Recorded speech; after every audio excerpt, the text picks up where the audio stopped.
Installing RAM is easy. The hardest part really is opening up the computer. Hello everyone. In this video you will see how to install RAM in a Dell Inspiron 5570, and you will see that it is really very easy to do. This computer currently has 8 gig of RAM in one slot and the other slot is empty, so we could have added another 8 gig for a total of 16, but we decided to add 16 gig of RAM, so together with the existing 8 gig we will end up with a total of 24 gig of RAM. Here you can see where it says installed RAM, it says 8 gig, so when we are done installing the extra 16 it will say 24 gig. This is the RAM we bought. It is 16 gig DDR4 and was $66.66 on Amazon.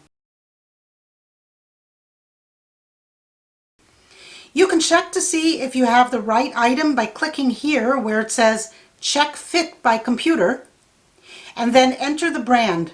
We have a Dell, and then the model, the Inspiron 5570, and we get a green check mark that means yes.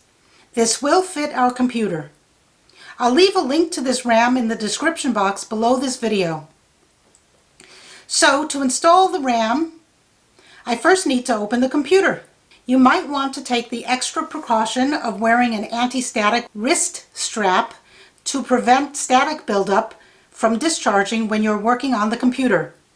The idea is to bond yourself to the computer by putting the wrist strap on your wrist and then clipping the alligator clip onto a metal component of the computer. Not a plastic component, but something metal, and then you are bonded to the computer and all is good. Okay, let's get to it. I'll need to first remove the screws from the back of the computer, so I have a cup here ready to put the screws in so I don't lose them. So this is the time-consuming part, unscrewing all the screws.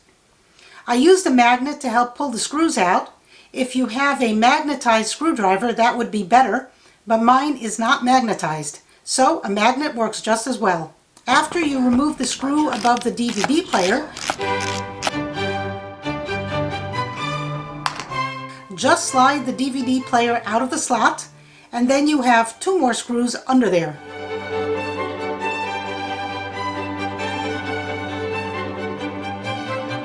So let's remove those 2 screws under the DVD player. See here the screw hole? The DVD player is held in by just 1 screw.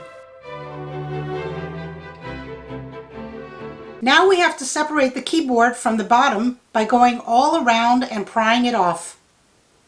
You might be able to do it with your fingers, but an easier way is to get a credit card and slip it in the gap between the keyboard and the bottom and work your way all around until it separates.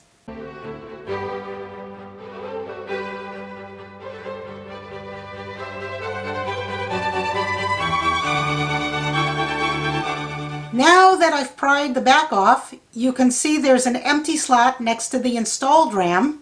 Here is the RAM I want to install, and there's only one way this can go in. You can't put it in backwards or upside down, it won't fit properly.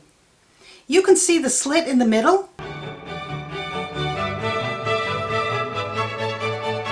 If you do it this way, it doesn't match up with the notch, so I know it's upside down. Now when I flip it over, it lines up perfectly, and then push it in and it clicks right into place. Now you have to put all the screws back, which was much easier than taking them out. Alright, let's power up and have a look at the RAM, and it says we have 24 gig now, so we are done. That was easy, and I hope this video helped somebody out there. Thanks for watching. Bye!